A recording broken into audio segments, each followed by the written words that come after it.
বাংলার মানুষ বিচার করবে, বিচার করেছে। যে এতদিন ধরে যে প্রশান্ত বর্মনকে খোঁজা হচ্ছিল সেটা মমতা ব্যানার্জির সরকার খুঁজে পায়নি। আর 15 দিন আমাদের শুভেন্দু অধিকারী সরকার আসার পরই আজ সাধারণ মানুষ তাকে খুঁজে দিল। সুতরাং আগের সরকার, তৃণমূল সরকার কিভাবে দুষ্কৃতী দুর্বৃত্তদের, ক্রিমিনালদের নিয়ে সরকারটা চালিয়েছে এবং তাদের মাথার উপর আশীর্বাদের হাত রেখেছে, আজকে তার যোগ্যতা নিয়েও প্রশ্ন তুলেছিল এখনকার মুখ্যমন্ত্রী, তখনকার এলোপি।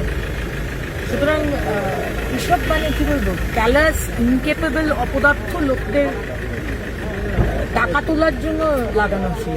শুধু টাকা তোলা, মানুষকে অত্যাচার করা, এবং এটা আগের মুখ্যমন্ত্রীর নেতৃত্বেই হয়েছে। কারণ উনি জানেন না, উনি চাইছেন অথচ অ্যারেস্ট হচ্ছেন, এটা হতে পারে। দেখছেন তো আমাদের মুখ্যমন্ত্রী আজকে 15 দিনের মধ্যে কিছু হিস্টোরিক ডিসিশনস নিচ্ছেন, প্রতিদিন নিচ্ছে।